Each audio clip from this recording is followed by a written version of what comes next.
Assalomu alaykum qadrli YouTube foydalanuvchilari. Bugungi darsimizda siz bilan Word dasturida ma'lumotlar uchun, ya'ni главный menyuda foydalanishimiz kerak bo'lgan asosiy uskunalar panelini qo'shishni o'rganamiz. Birinchi navbatda главный menyuni o'ziga kirib olamiz. Bu yerda 5 ta bo'lim: buffer обмена, shrift, abzach, stil hamda redaktoriyning funksiyalari uchun bo'limlar mavjud. Va ushbu uskunalar paneli matnlar bilan ishlash vazifasini bajaradi. Yangi bo'lim qo'shish uchun fayl tugmasini bosib, shu yerdan parametr uskunasini tanlayman.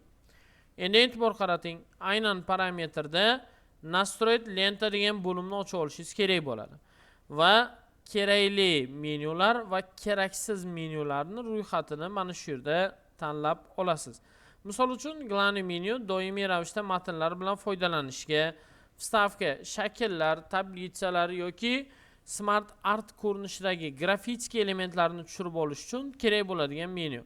Рисование, конструктор, maket, ссылки, рассылки, retsenzирование, vid, разработчик, настройки va spravkalar bular qo'shimcha menyular hisoblanadi. Aynan bo'lim ochish uchun главный menyu ichida yangi sozdat gruppa tugmasini bosasiz. Bu yerda yangi gruppamiz uchun nom berib olishimiz kerak bo'ladi. Ustiga bosib, переименовать orqali siz guruh nomini boshqacha nom bilan o'zgartirishingiz mumkin. Misol uchun e'tibor qarating, kerakli piktogrammalar yoki kerakli uskunalar deb yozaman. Endi kerakli uskunalar deb yozib, xohlagan bitta znachokni tanlab, shu yerdan ok tugmasini bosib, asosiy oynada nomni o'zgartirib olamiz.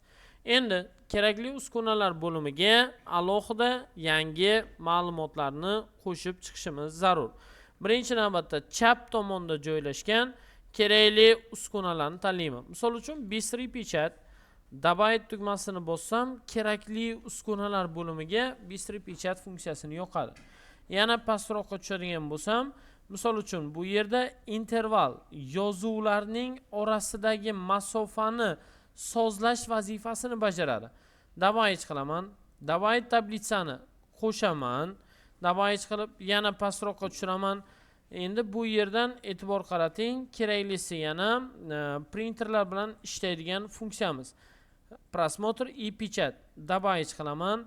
Pastroqda figuralarni tanlab, yana добавить qilib tushiraman.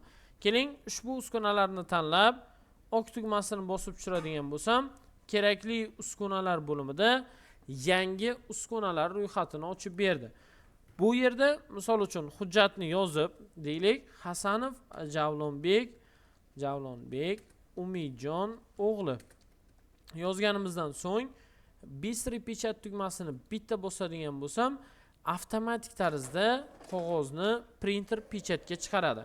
Agar sozlamalar bo'limidan nimanidir o'zgartirib pechat bermoqchi bo'lsangiz, просмотр и pechat tugmasini bossangiz, sizga pechat oynasini ochib beradi.